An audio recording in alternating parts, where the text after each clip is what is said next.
Bakit dami nakapark dito? Ha?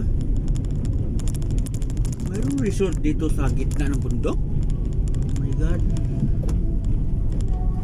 Pandarun Resort. Oh, may resort pala dito. Welcome Don Salvador. Oh, ito na, welcome na Don Salvador. Ah, ilog pala. Daming tao mga kabahidor. Grabe, super dami. Naku, may maparkingan pa. Parkingan ko sana bidyuhan. Wala. Welcome Don Salvador dito. Okay, pumasok tayo dito sa Don Salvador.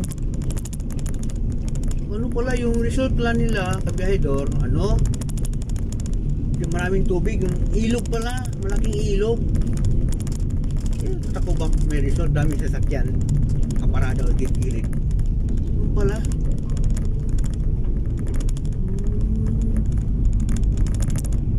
At nakatakot no pag ano, biglang malakas na ulan doon sa ano, taas sa bundok.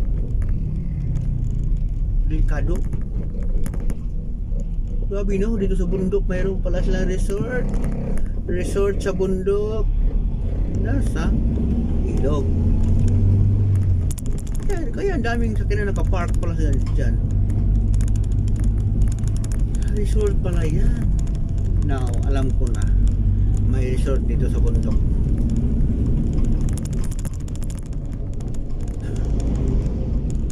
Kahit sa amin ngayon, dami palang tubig doon sa baba. Ay, siyempre bundok dito kapitore. Daming kahoy.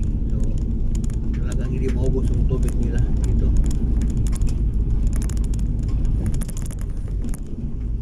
Bakit na naman ako? Kanina, umakyat, umaba. Tapos ngayon, nakit na naman ulit. Hindi pa ako nakarating talaga sa ano, kliyente namin. Sa ano na ako? Doon Salvador Benedicto na ako ngayon.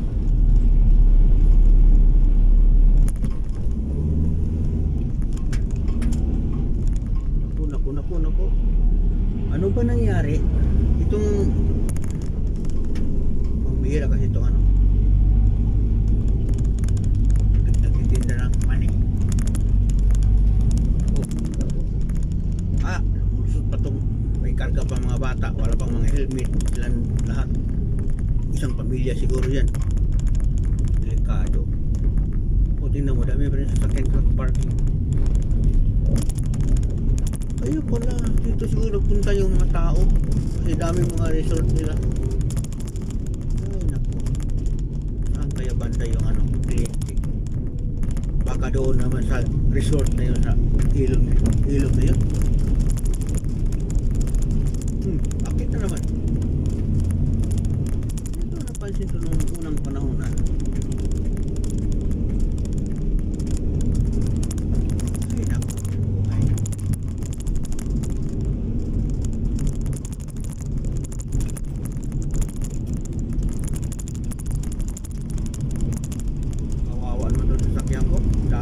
Daming akit-akit. At least nadaanan natin yung resort nila dito sa gitna ng bundok mga kabahidor. Yung liguanan nila, ilog pala yun.